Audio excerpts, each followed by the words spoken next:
Today I'm in Cascade Township exploring the Cascade Peace Park. 4 miles of trails cross forests, a meadow, and wetlands in this 198-acre park. Having been here before, I know to wear good hiking shoes as the park featured rolling hills. So let's get started.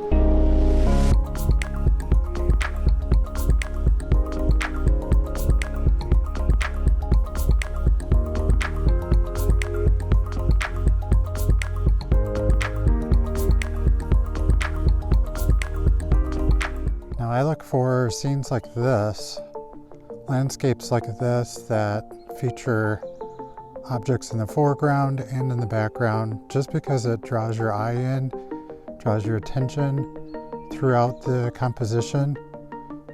What would help is some clouds in the sky, but we don't have that this morning, not quite yet. But I can still fill the frame with trees and plants and other organic matter. Also got some shadows in the background that bring in different values. So we have dark value in the background and highlights in the foreground. So we have that contrast.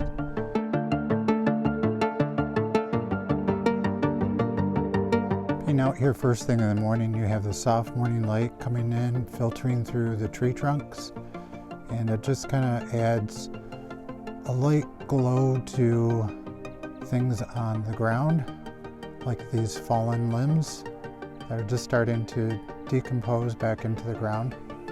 And it gives some wonderful textures with the different organic matter growing on them.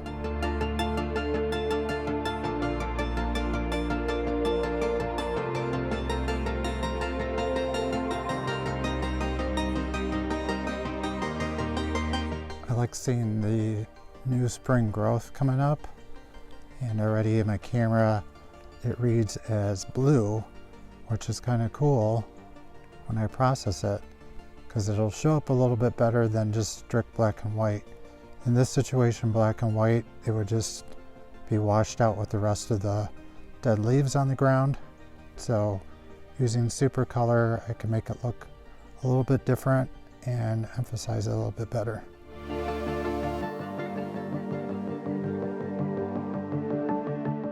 Now, the same thing with these blossoms. I believe they're maple.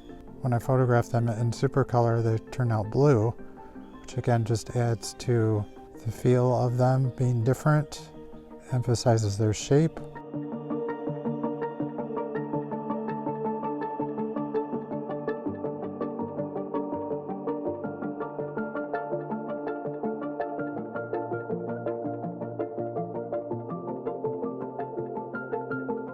I'm all about pathways curving off into the background of the composition and using trees to anchor or border the path.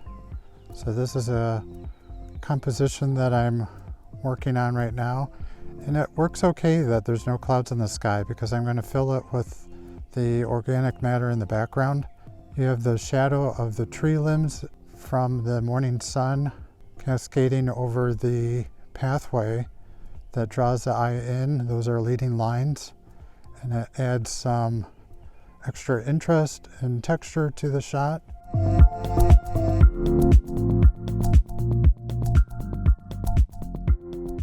And hanging over that same pathway are the beginning blooms of a blossoming tree.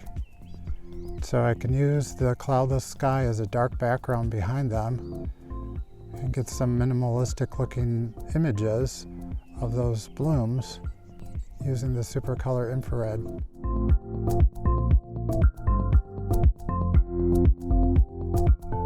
And I think I found today's tom tree. Not sure what it is, maybe an oak, but pretty massive compared to surrounding neighbors. I can't tell yet whether it's doing okay or not, because there's not much foliage out yet, but I like that it's by itself a little bit. I also find it intriguing that it's by this little hill, and there's a little indent where the tree is, looking like it's been dug out a little bit, and maybe it has, or maybe that's just the way things have become over the years. So you have this contrast between the two shapes, the hill and the concave bowl that it's almost growing out of. I think is a kind of a cool comparison.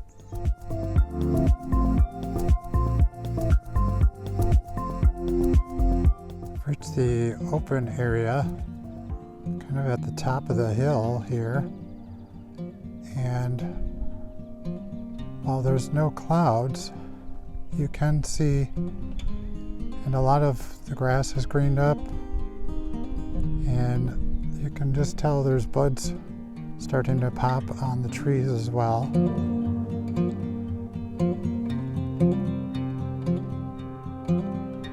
So I'm going to look for interesting compositions within the space that I can come up with utilizing just the ground and the trees without the sky.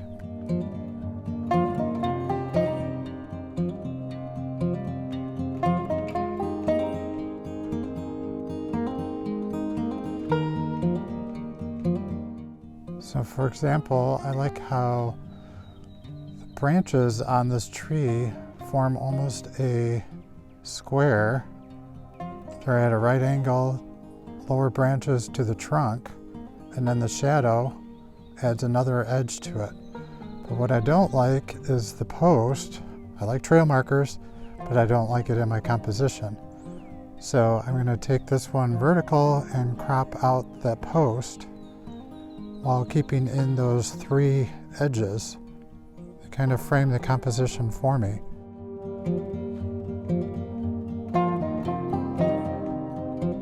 I've come down this path behind me, and I always recommend looking behind and in front of you for compositions.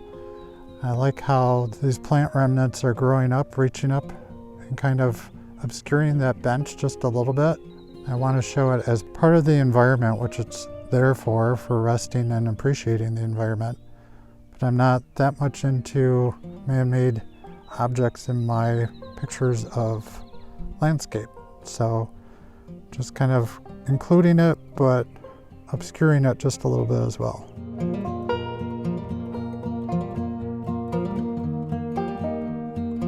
So besides taking pictures of the pathway, which I keep doing, I'm looking around for other things, and I spotted this lit up tree in the background, and it's lit up because the blossoms are what's highlighted.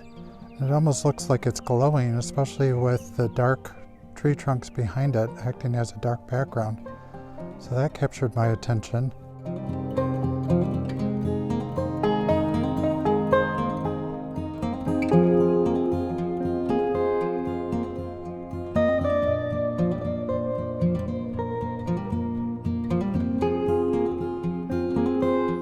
I think it's interesting how the blossoms, the buds for different blooming things are shaped differently as well. And their shapes are sometimes intriguing. These look like almost thorns, but you know they're going to blossom into like leaves of some kind. But for right now, they're kind of intriguing shapes.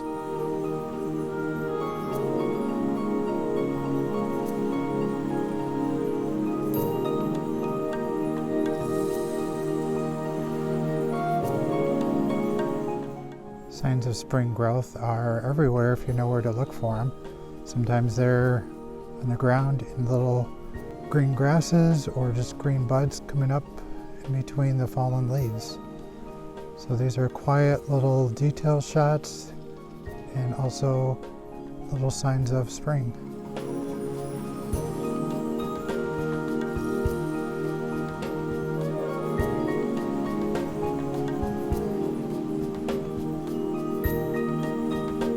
It's areas like this where you can see the rolling hills that I mentioned, and you can also see how dense the tree canopy is too. Because there's no leaves on the trees, you can see through to the hills.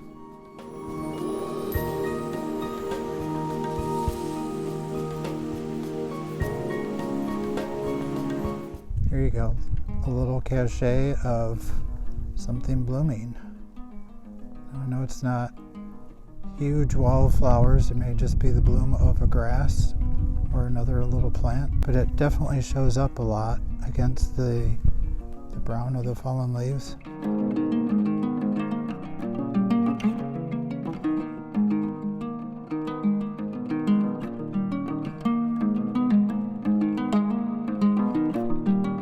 Now this little trickle of water probably feeds into their wetlands further off in the distance, but what really intrigued me was across the way, the growth of another plant.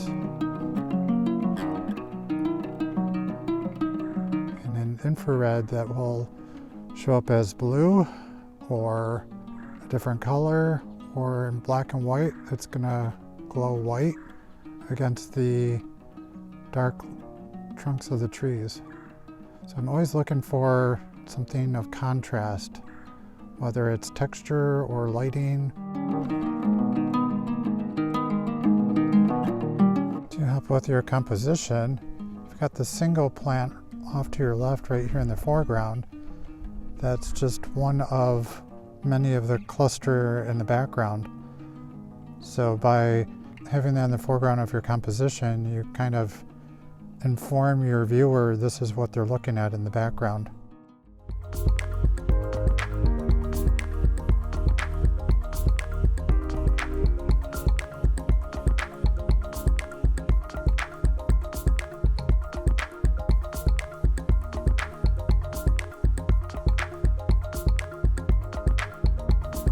Thanks for exploring with me.